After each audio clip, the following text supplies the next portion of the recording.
Dans le cadre du programme national de lutte contre le cancer, le mois d'octobre rose se matérialise à l'Assemblée nationale.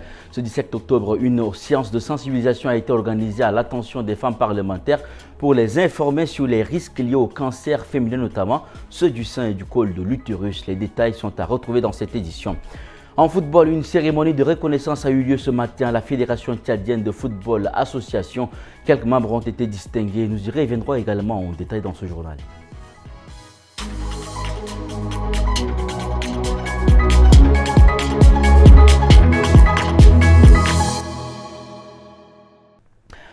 Mesdames et messieurs, bonsoir et bienvenue sur Tchad Info TV. Ce 17 octobre, l'Assemblée de la démocratie a accueilli une séance de sensibilisation à l'initiative du ministère de la Santé publique et de la Prévention.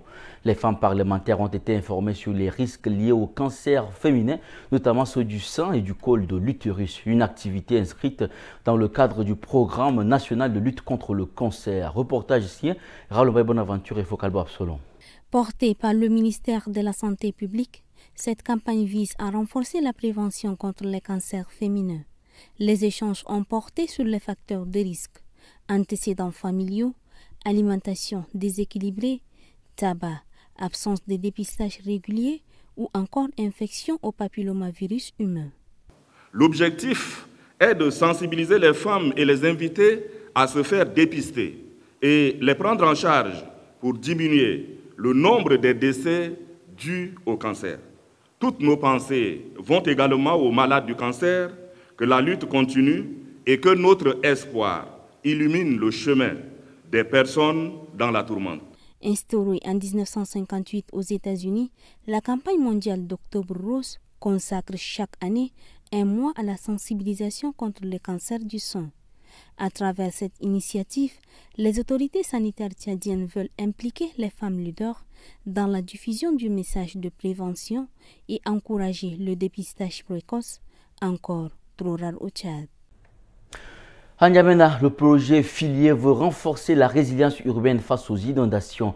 Ce 17 octobre, ses responsables ont rencontré la presse pour présenter leurs actions et sensibiliser les médias à leur rôle dans la prévention des risques. Financé par la Banque mondiale à hauteur de 150 millions de dollars, le projet accompagne depuis 2 ans la commune de N'Djamena dans la construction et le curage des caniveaux, de drainage, la pré-collecte des déchets et la planification urbaine des zones vulnérables.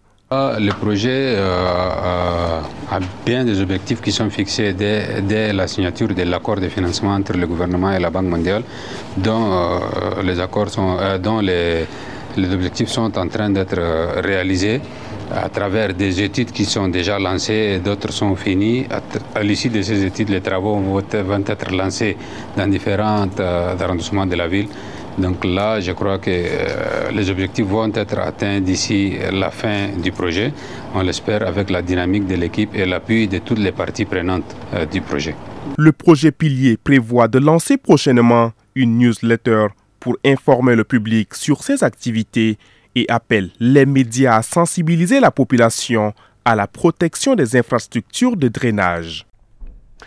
En tournée dans le Logone occidental, le ministre de l'Aménagement du territoire, de l'Urbanisme et de l'Habitat, Mahamata Silek Alata, a rencontré ce 16 octobre les autorités locales à Moundou. Après le Mayo-Kébi Est, cette étape s'inscrit dans la continuité d'une mission nationale sur la gestion foncière. Accueilli par le délégué général du gouvernement auprès de la province d'Agoyakuba, le ministre Mahamata Silek Alata a échangé avec les responsables administratifs et coutumiers sur la défiliée à la gestion des terres dans le Logone occidental. Le ministre a mis en garde contre l'occupation illégale des réserves de l'État et rappelé la nécessité pour les autorités locales d'appliquer la réforme foncière. Objectif, assainir le secteur, protéger le patrimoine public et garantir un accès équitable à la propriété. Le logement et le logement social, comme dit le président de la République, est une des priorités de ce quinquennat. Nous avons espoir de poser les premières pierres dans les villes, par la grâce de Dieu, avant que ce quinquennat-là finisse. La délégation ministérielle a ensuite effectué une descente sur le terrain pour inspecter plusieurs réserves foncières. Une visite qui marque la volonté du gouvernement de renforcer le contrôle et la transparence dans la gestion du domaine foncier. Voici les informations phares de ce vendredi 17 octobre 2025, compilées et analysées par la rédaction pour vous. À 26 jours de la table ronde du Programme national de développement PND, les préparatifs se poursuivent activement à Abu Dhabi et aux Émirats arabes unis.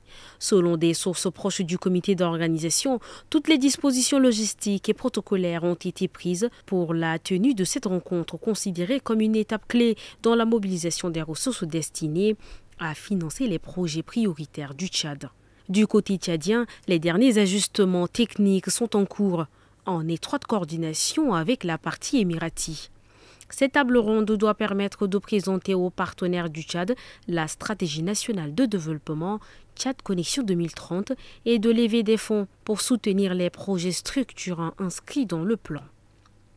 Le gouvernement tchadien et l'organisation de conservation African Parks Network APN ont annoncé vendredi la remise en vigueur des accords de gestion des aires protégées, mettant ainsi fin à une crise de 2 semaines provoquée par la résiliation unilatérale décidée début octobre. Selon le communiqué conjoint signé à N'Djamena par le ministre de l'Environnement Hassan Baki Djamous et le directeur général d'African Parks, les deux parties affirment avoir renoué le dialogue dans un esprit de coopération et de respect mutuel. Le ministère de la Santé publique et de la Prévention prend part à un atelier de renforcement des capacités sur l'harmonisation de la réglementation des médicaments en Afrique. L'événement se tient du 15 au 17 octobre à Addis Abeba, en Éthiopie. Organisé sous l'égide de l'Union africaine, cet atelier vise à favoriser la convergence réglementaire entre les autorités nationales de réglementation pharmaceutique africaines, à renforcer les capacités institutionnelles et à accélérer la mise en œuvre effective du traité de l'Agence africaine des médicaments. Après plusieurs mois de pause, la passion du ballon rond renaît dans la capitale tchadienne. Ce matin, la Ligue provinciale de football de N'Djamena a officiellement annoncé la reprise du championnat de la ville, un événement très attendu par les amateurs du sport.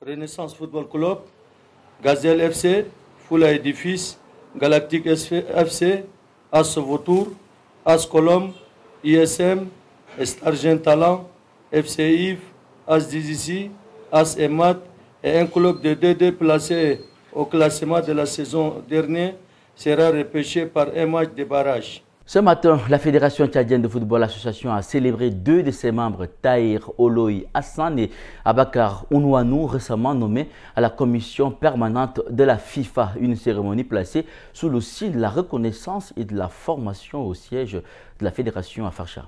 Nommés pour un mandat de 4 ans, Tahir Oloy Hassan et Abakar Ounouanou représenteront désormais le Tchad au sein de la FIFA. Une distinction rare qui traduit la confiance de l'instance mondiale envers ces 2 figures du football tchadien. L'opportunité nous est donnée, ce n'est pas seulement de nous asseoir tranquillement et attendre, mais c'est de faire porter des grands projets qui concernent le football de base, le football scolaire, qui n'est pas tellement développé. Vous voyez qu'au niveau de la FIFA, de la CAF, les gens déjà, ils essaient de faire la promotion du football à la base. Pour la Fédération tchadienne de football, cette nomination est un signal fort. Le travail de fond doit désormais commencer. Son président Tahir Oloy Hassan assure vouloir miser sur la formation à la base pour redonner vie au football national. Dans les zones les plus reculées, vous trouvez des enfants à pieds nus qui sont en train de courir derrière un ballon pratiquement déchiré, ou soit un morceau de tissu qui est cousu pour faire du ballon. Vous voyez ce que ça procure.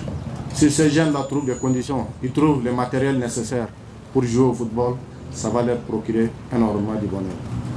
Ça va leur procurer énormément de bonheur et c'est à nous tous, et ceux qui aujourd'hui œuvrent dans ce sens-là, en créant des centres avec les moyens rudimentaires pour permettre à ce que les jeunes puissent rêver, Cela trouve ici l'expression quand même de notre reconnaissance, parce qu'en se faisant cela, qu'on peut rendre service à son pays et aussi à sa communauté de football.